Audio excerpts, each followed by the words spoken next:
Hi, everyone. I'm Joe Bell, Sales and Marketing Manager at NEC.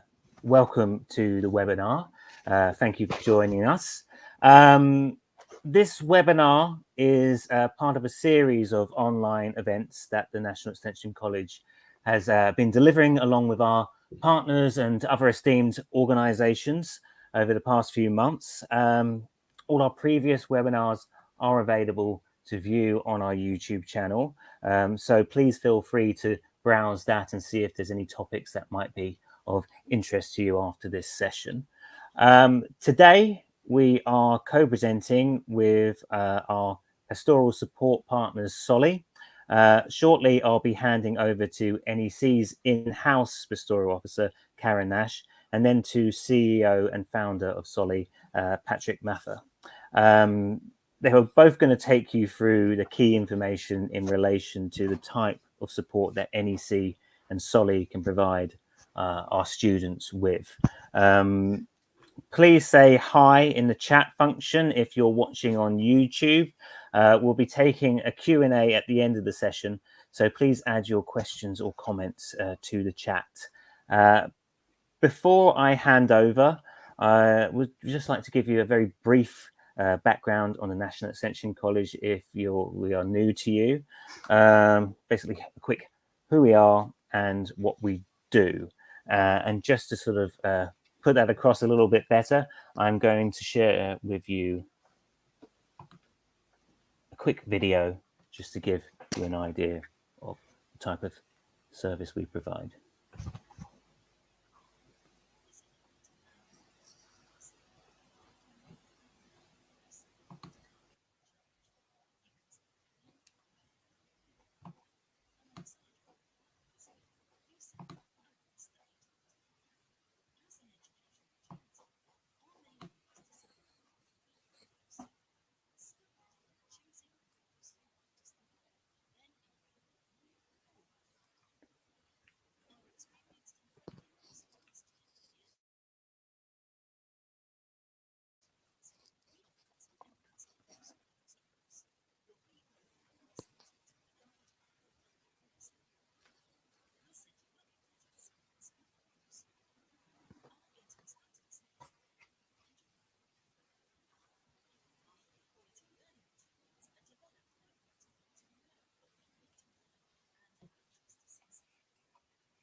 So, NEC was established in 1963 as a pilot for the Open University.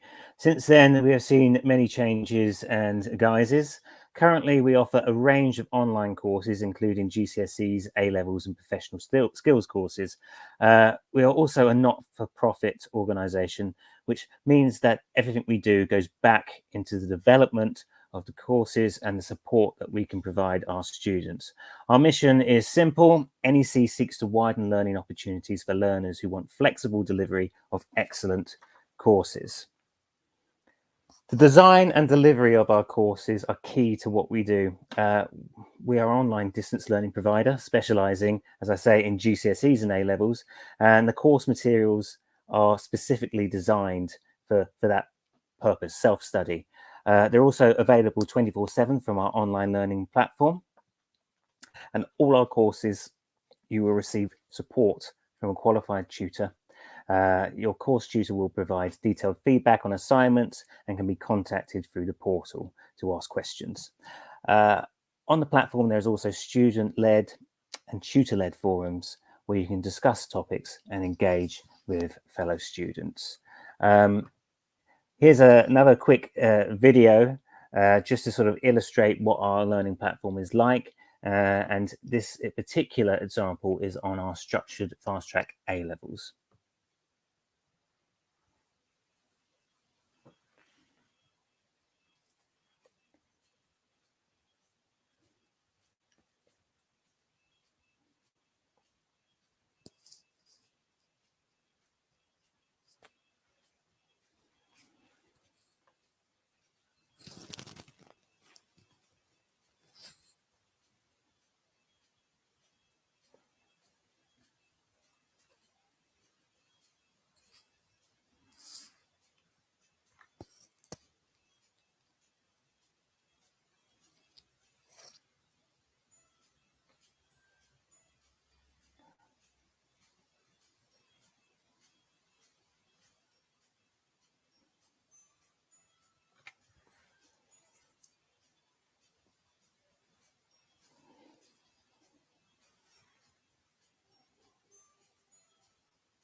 Well, hopefully that video gives you an idea of what it's like to study on our platform, actually on a course.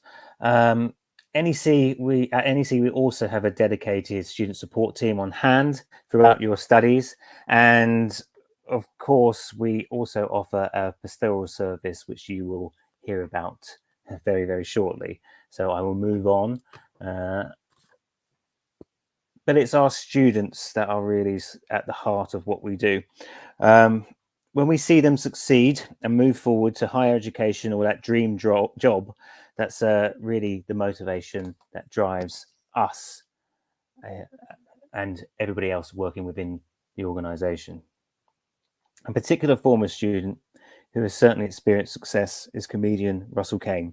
He studied with NEC in the late 90s after leaving school without A-levels. He enrolled with NEC, studying 2 hours a night every evening while he worked full-time, and then later went on to become a graduate of a Middlesex University, as well as all of his, other success that probably doesn't need to be mentioned. And in fact, I think what's probably best if I let Russell speak for himself here.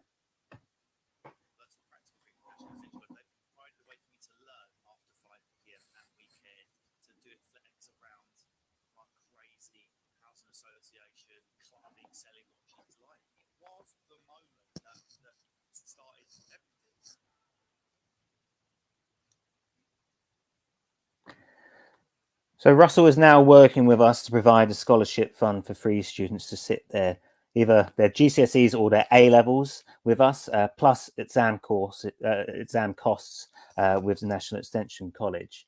I would advise anybody who, at this particular time when we're living through a sort of cost of living crisis, this may be an interest to people you know or yourself. So please, if this is of interest to you, please find out more about the Russell Kane Scholarship at nec.ac.uk/Russell Kane Scholarship. And you can also watch the full video of Russell in conversation with author Kit DeVal on our YouTube channel. So, without further ado, I'm going to hand you over to our in-house pastoral officer, Karyn Nash, who will take you through a short presentation of the key information that you might need to know if you're looking to sort of help support your child, or would like to know further information about the additional support that we can provide at the National Extension College. So I'll hand over to you now, Karyn. Thank you, Joe. Hi, everybody. So I've worked at NEC for a year now, and before that I worked in secondary education, and I was a qualified English teacher. So I'm going to talk to you about some of the main areas that I support students with, and give you some tips that hopefully will help you to support your own child. Joe, can I have the next slide, please? Thank you. So the areas I'm going to look at are setting goals, creating routines, and looking at learning preferences that can be really helpful. If you can understand how your child learns, then that can really set them up for life. Can I have the next slide, please, Terry? Thank you. So firstly, let's look at goals. So I think it's helpful to encourage your child to look at the bigger picture beyond their current studies, and you can help them find something that can motivate them. If you've got a purpose for studying, then that can help motivate students to get down to work in the morning. So remind them that every hour they spend studying moves them towards their next goal. And that might be A-levels, it could be an apprenticeship, it could be university or a career, depending on what stage they're at. NEC provide the opportunity to study flexibly. So that means that students need to consider how to move forward towards their examinations. So the examination is the final deadline. So it's helpful to help your child to work out how you're going to complete the course in time. So you might, for example, have 2 years to work through a GCSE or an A-level course. So that there's 2 years of your deadline, and you want to then break it down into short-term goals, because the long-term goal obviously is your 2-year studies to get towards the exam, and then you want to have short-term goals. So the small goals can help to make the course seem more manageable. And when setting your goals, it can be really helpful to think about what you want to achieve and what support is needed. So is there a particular grade that you're aiming for? And you can do some research to find that out, what you need to get. But then also think about what your child struggles with and what other skills that they might need to proceed. You can think about previous educational experience here, but also I think it's really important to keep reviewing as you go along. Can I have the next slide, please? Sorry, thank you. So even though our students are in charge of their own learning, so when you purchase an NEC course, then it's up to you how you study it. But it's essential to create a timetable to keep on track and to keep a routine going. I think if you can create a routine, then it can make learning more effortless because it becomes more automatic, and that can help procrastination. And I'm sure if you have a child, then you've come across procrastination or maybe even yourself. I definitely know that I procrastinate sometimes too. When you're creating the timetable, I encourage students to actually look at the whole of their life and to create a timetable that includes leisure and self-care activities, so that you're not just looking at studying. And you could actually encourage your child to colour code everything to differentiate different types of activities, so the timetable might look a bit more fun than just studying. When you're going to have a study period, make sure everything's ready so that your child can get to work without any distractions. They might need to get a drink ready or a snack, or make sure they've got their pens ready, and maybe not have their phone by the side of them when they're studying.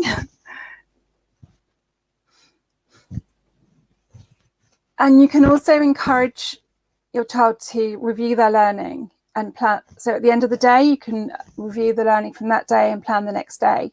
Maybe you could even sit and discuss with them what they've learned, or ask them to explain something to you. And that exercise could actually provide some accountability. So we've got structure in the timetable, but then we can also add in a little bit of accountability by asking them to explain something to you, and it helps them to check their understanding. It offers them an opportunity to recall the information, and that can help retention. It can also be a confidence booster if they've explained something successfully to you. At the end of the week, then you can review progress from the week and then celebrate success. I think it's really important to celebrate successes, and then plan the following week and make sure that they're taking breaks, obviously, at the weekend. At the end of the module, so if you're studying with NEC, then you will have your tutor will mark an assignment at the end of every module, and that will have very detailed feedback. So you could help your child to review the feedback and ask them what they need to do next. So giving them some autonomy over what they're doing, and then build in some practice time to help them work on anything that needs some further work or preparation to move on. Can I have the next slide, please? Thank you. I think if you're new to online learning, then this can reviewing learning preferences can actually give you the opportunity to investigate how your child learns. So, for example, they might like to read a passage silently. They might like to highlight it and annotate as they're reading it, or they might like to make written notes separately. They might even prefer to have a passage read out loud to them. So, if you're reading a PDF on a computer, you can use a computer reader to have it read out loud. Obviously, it's helpful to still follow it through, but if someone really prefers to have material read out loud to them, then you can use a computer reader. A student might need to read a section more than once to help them remember what's been covered or for deeper understanding. They might like to watch relevant videos to supplement the material, or listen to podcasts, depending on their learning styles. So I think it's really helpful to actually start to investigate how can you encourage your child to learn in different ways. It can be really helpful to investigate what subjects your child studies at different times of the day best. So is there a preference for particular subjects in the morning or other subjects in the afternoon? So really get into learning how your child learns best. Is there a particular time when they might be able to focus on reading better? Is there a time when they find it easier to write? You can dissect it and really get quite interested in how it's going on. And then think about location too. Does your child need a quiet space to study, or is it more helpful having some soothing music on in the background? So I know some students like to have headphones in and listen to music that interests them, and it can actually be helpful. Do they like to study in a room on their own, or do they like to have someone in there with them who's also working quietly? I think it's really important to remember that everyone's individual. So working with your child to help discover what works best for them, and learning about their own learning is a skill they can use for the rest of their education. So you can really support your child, not just in that moment, but in the future by doing that. Can I have the next slide, please, Jo? Thank you. So this is how you can initiate support with me if you or your child is an NEC student. So I automatically email any new student who enrolls who's under 18. I send an email to the student and to the carer at the same time. Sometimes a student might contact our student support team, and one of my colleagues will then recommend that they communicate with me if it's relevant, and they'll let me know if that student wants to make get in touch with me. But of course, the student or their carer is welcome to contact me too. But I always follow up.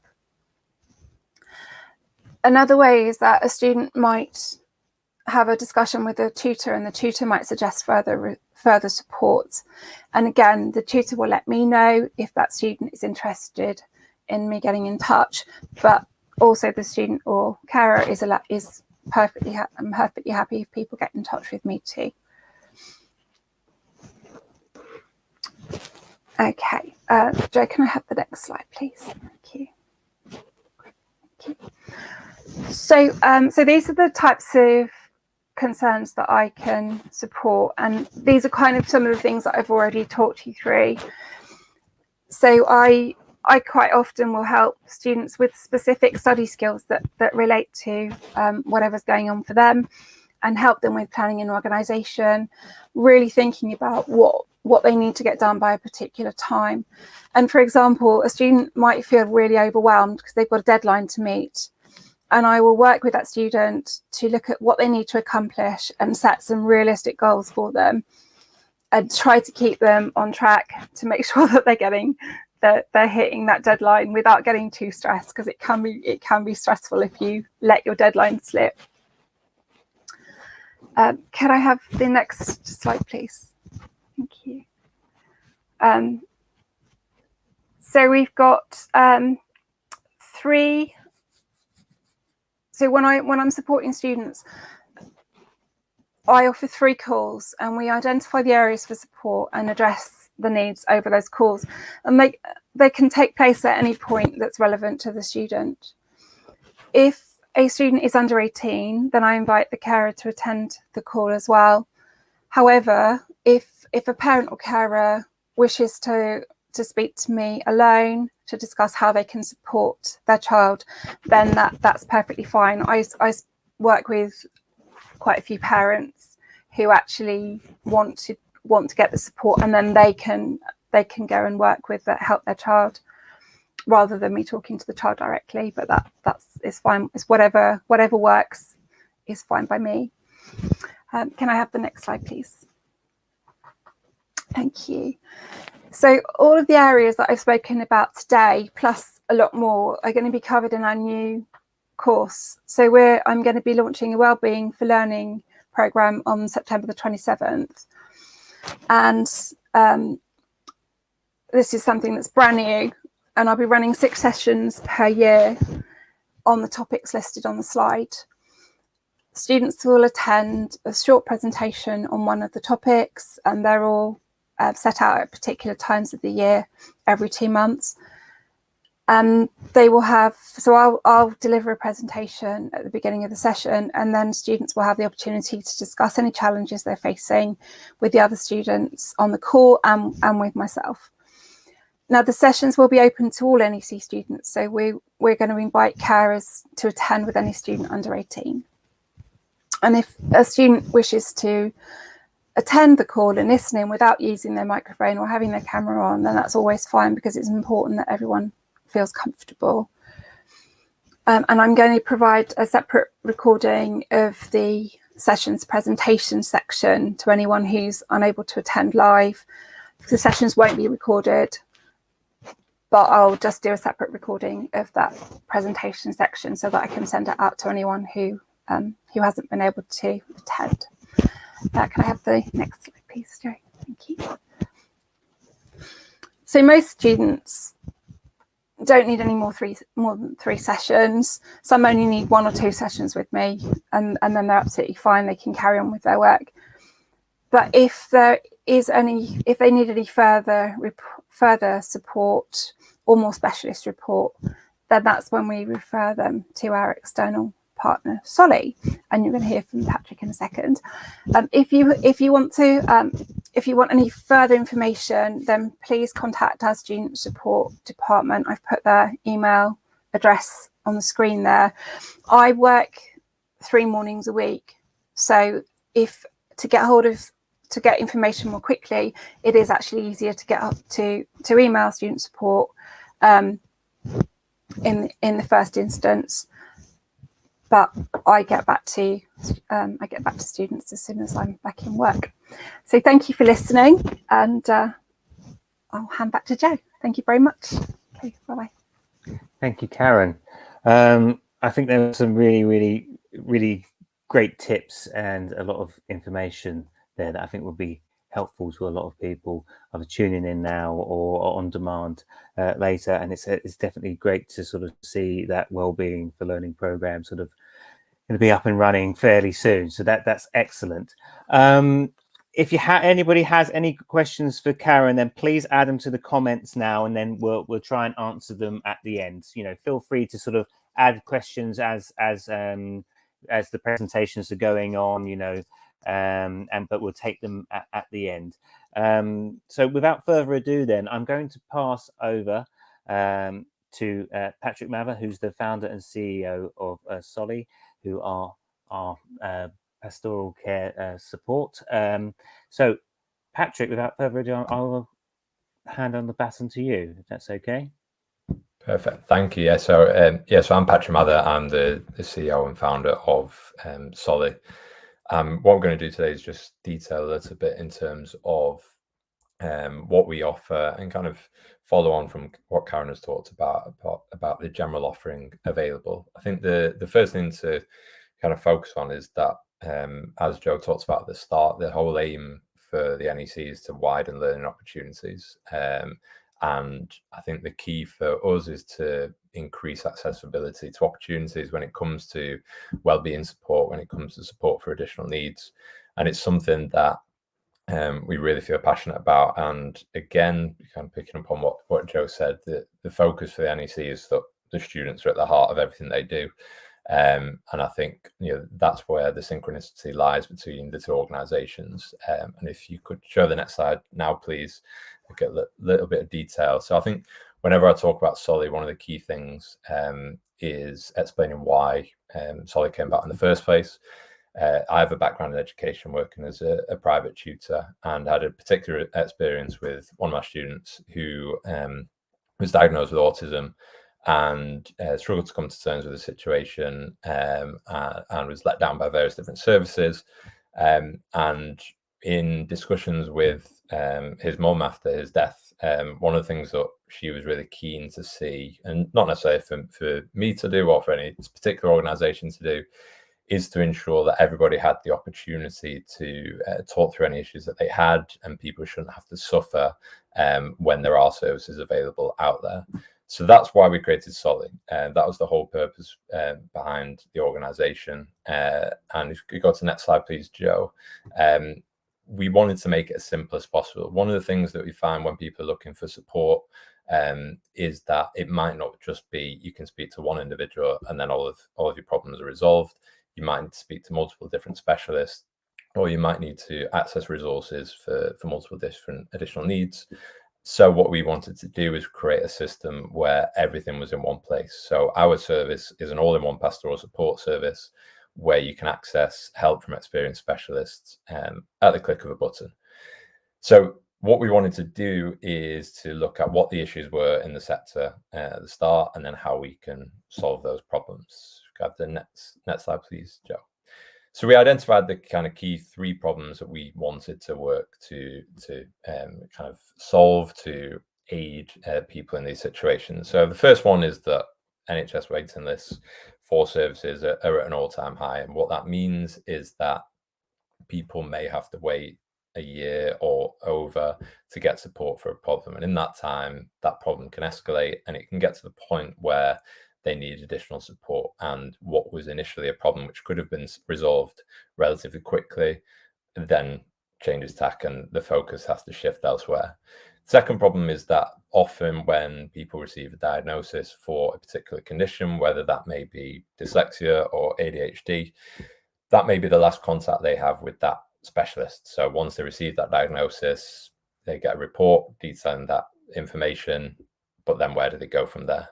And the third problem was that many organisations that work with young people often don't have the resources to fully support, or they offer a particular service, but they don't necessarily have specialists on board who can deal with issues as they develop. So, sorry, next slide, please, Joe. So what we wanted to do is to keep it really simple. So the three key responses to those problems are to remove the issues of waiting times. So the simple nature of our system allows you to access that support when you need the support. We make that happen by working with a range of different specialists, so you don't have to wait for that availability. Secondly, the thorough aftercare service. And thirdly, the strategic partnerships, which is where the partnership with the NEC comes in, where we want to lighten the load for the partners and allow those referrals to take place.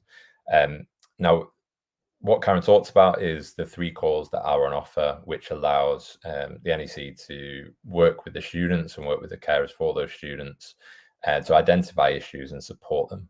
Then after that point, if it's felt that they require additional support, that's where we come in. So we are there as a support service to help and aid what the NEC are already trying to do. And I think the key thing focus there is it is something the NEC are passionate about, and it's something they want to support students with. It can often be difficult with distance learning organizations because you don't have that face-to-face contact. And what this partnership allows us to do is to solve one of those problems and to show the students, show the families that there is a real care and support system available. And one of the key points Karyn talked about is that idea of the bigger picture. So yes, you may be doing a GCSE course, an A-level course, but what are those learning preferences? What are the obstacles which are preventing the student from succeeding at all times? And how can we go about helping that? Is it just the case that they need a bit of a chat? They need to talk through some of the learning skills issues, as Karyn highlighted, or is it more specialist support which is required down the line because there is an additional need there that needs some kind of work through? Could I have the next slide, please, Joe?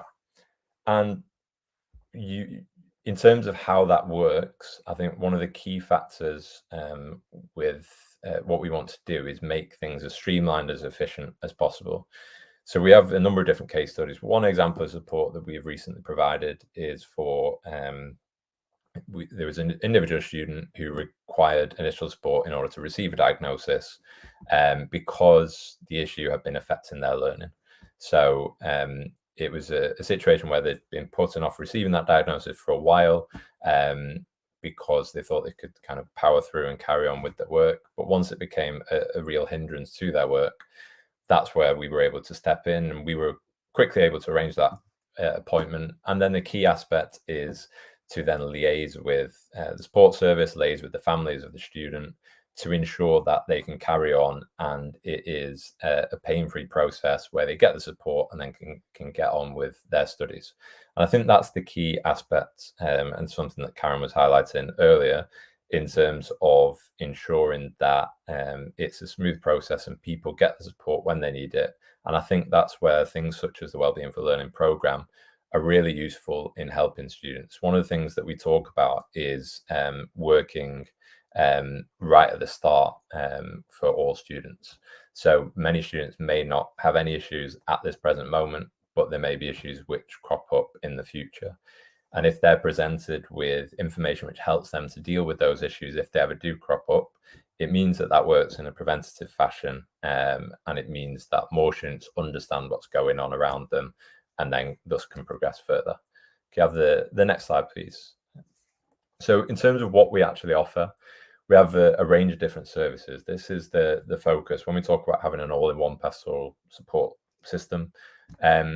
What you would expect to see are generally the standard kind of diagnostic assessments that are on offer. So the main 3 areas are with dyslexia, dyscalculia, and ADHD. So those diagnostic assessments allow us to work with students who come to us and it's generally because they've been advised by an education professional or someone who they know, maybe a family friend who knows somebody in that situation. What we are able to do is arrange those assessments, see if there is a diagnosis there, something which is present. And then the key aspect is that follow-up and aftercare. So if you find out that you have dyslexia, what does that mean for you? There are thousands and thousands of different types of dyslexia that manifest in different ways. And what we can do is use those reports in order to ensure that the learning is best supported. We also have other services in terms of counselling, CBT, speech and language therapy, and a couple of different aspects which are not always focused upon within generally the mainstream education service in our experience. One of the key focuses there, as you'll see on the slide, is to do with skin consultations. Now, I wanted to highlight this because this is something which we do get many inquiries about, because of students who are suffering with acne or various other skin conditions, and that is then affecting their learning because it's affecting their mental state during their education. Now, for a distance learning provider such as the NEC, these are issues which they obviously may not be able to they won't notice in the same way that a school will, because the student is working on their own basis. But once they contact those pastoral support services, it's where they can highlight that they do have the expertise to support with these matters, and it allows us to come in, offer that expert support, and ensures all the students who are working with NEC that there is a real care there in place, and that all those that work in the organisation want to ensure that the students receive the best possible support. Can I have the final slide, please, Joe? So we are always available on hand. If anyone wants to ask any questions, they can feel free to email us or contact us via the website. We obviously come into play with the NEC once those 3 initial calls have taken place, and if they feel that additional support is required. But there is also obviously the possibility that people can contact us if they have a query about one of the services that we offer, and they may have questions about one of the particular conditions that we support students with, and we're always on hand just to offer that free advice that can help people and give people that peace of mind that they kind of understand the situation, whether it's their own or their child's situation, and then can get the best support moving forward. So thanks very much for listening. I'll hand you back to Joe now. Great, thank you, Patrick. Again, I think that gave a really good overview of the services that you can help with and provide for not only just NEC students, but many people and different areas that you're looking into. I mean, it's interesting. I was just sort of making a couple of notes while you both were talking, and so I guess this is a bit of a question for both of you. But I mean, and I might be generalizing here, so I apologize if I am. But I guess we perhaps distance learning can be appealing for to people that maybe require or additional support, either because for whatever reason they've chose or they found that mainstream education just wasn't working for them, or so other the parents have decided to take them out of school, or particularly within the light of the recent off-rolling sort of stories that happened that were coming out a couple of years ago. I mean, it's obviously very, very important that we are able to provide this to our students, and other providers should be as well. But I think, do you feel like this is something that's sort of increasing, or have you seen it sort of increase sort of a lot over the last couple of years, or has it always been a problem and just it's never sort of been picked up? Yeah, I mean, I would say that I think the pandemic has highlighted a number of issues, which has increasingly kind of changed the landscape a little bit. And I think one of the key areas is during that time when families were having to homeschool their children and getting the work from school and everything. It became clear that for many students, that was a preferable situation to having to go into school and deal with the realities sometimes of being in school, whether that be having to deal with issues of bullying, or whether they had issues with anxiety, which were totally relieved once they had to work from home. I think that opened up a lot of possibilities. And when I've worked with home educated students and students working with distance learning partners for many years. And a lot of the time when you speak to people who are in mainstream education, they don't realize that it was a possibility. And I think what COVID, the pandemic did was, educated people a little bit about the opportunities that were out there.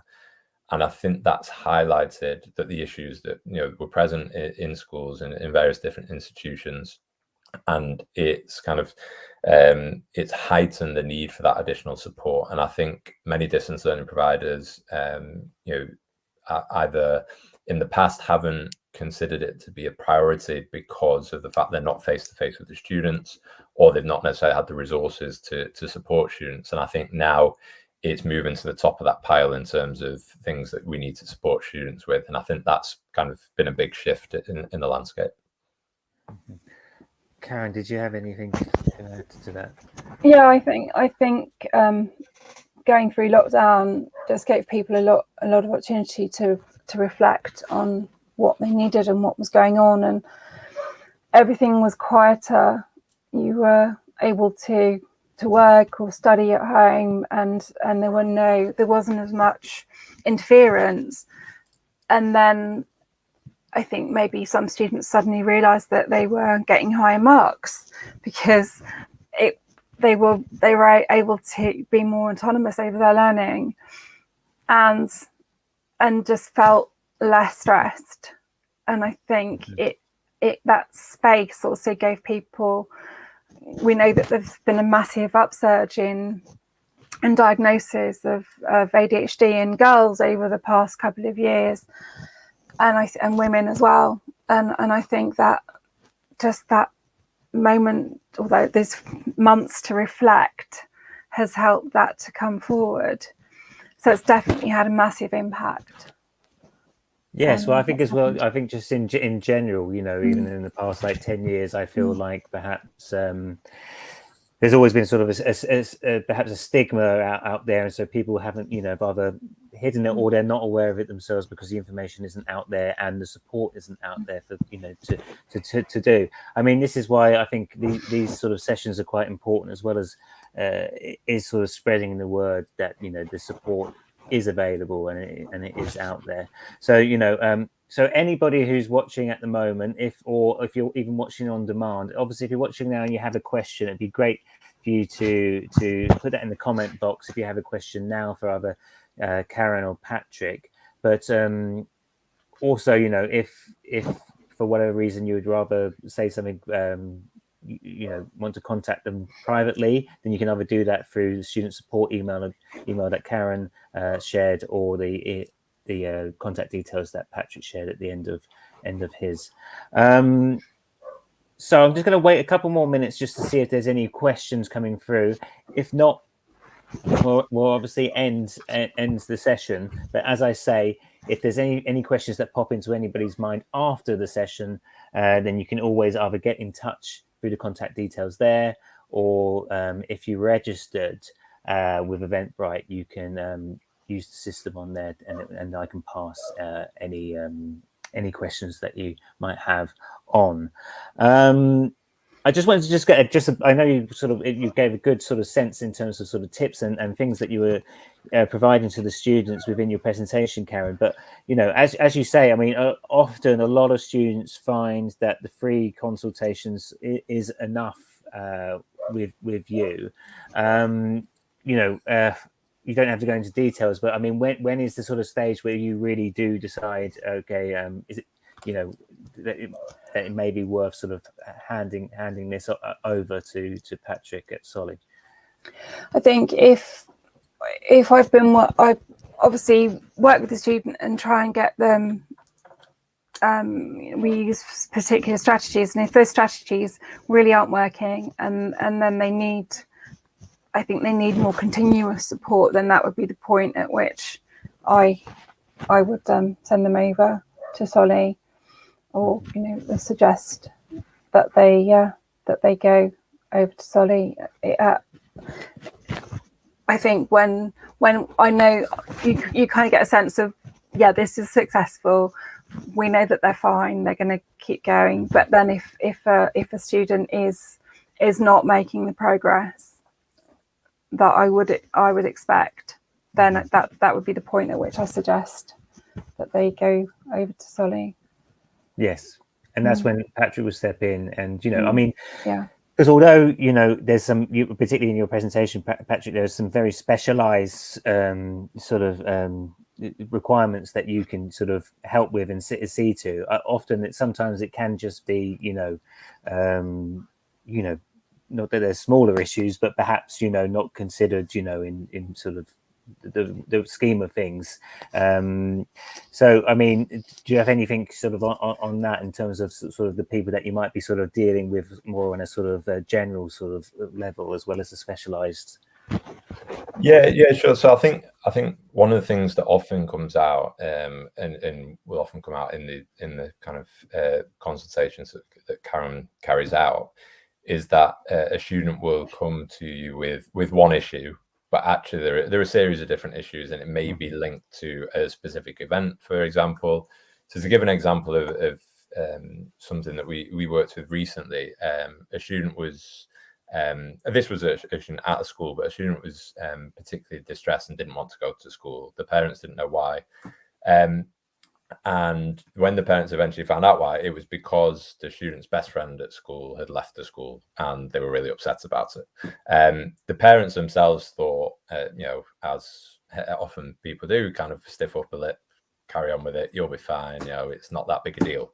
And I think one of the key things that we always consider is, what one person thinks isn't that big a deal can actually be a huge kind of overarching thing, which is kind of dominating a student's life. And once then you can get the discussions out over that, you can get more information, you can find out why it's had such an effect. And again, it may be linked to other things that have happened in that individual's life, and just allowing them that opportunity to discuss those issues helps them to resolve them without that need for kind of highly specialized support or any diagnostic assessment. Just making them understand that situations like that happen to many people, and they don't need to kind of suffer in silence. And I think that's one of the key things that we always try to highlight, that it's important that people don't suffer in silence. And I think one of the things that distance learning providers, and this is one of the things that the NEC wants to highlight, obviously, is that these services are available. And it may be sometimes when a family registers with a distance learning provider, it's not even something they consider in terms of the pastoral side and getting additional support, because they're studying on their own, they go through the course, they get their exam results, and that's it. Whereas actually, when you kind of let people know that those services are available, it becomes something that they can use, and something which is going to be useful for the student moving forward then. Yeah, I think that's really, you've made some really fantastic points there, and I think you're right. I think particularly that final point about just sort of making people aware that the support is there, I think is such a huge factor for many people. And as you say, I think there's a lot of people who enroll on distance learning courses who may not know that the level of support that is out there if they need it. So unless anybody has a very, very quick question right now, I think we will end the session. However, as I've said quite a few times now, if you would like to contact Karyn or Patrick, then the details are up. This webinar will be on demand to watch immediately after broadcast, so you can watch it back and chase those details up. And anyone who registered through Eventbrite should be sent a link with that information as well, and how to access the on-demand version. There's on our YouTube channel, there is other webinars available. So as I said at the beginning, if you wanted to sort of browse through that, and you might see something of interest there that might be helpful to you. Last week, we did a webinar with the University of East Anglia, looking at people applying to university. So that might be something that might be of interest to many students sort of right now. So without further ado, then I will end the session. I just would give my thanks to Karyn Nash and Patrick Mather. It's been a really insightful and interesting session, and hopefully we can do one again in the future. But for now, thank you very much, and we'll see everybody watching for the next webinar. Thanks then. Bye-bye.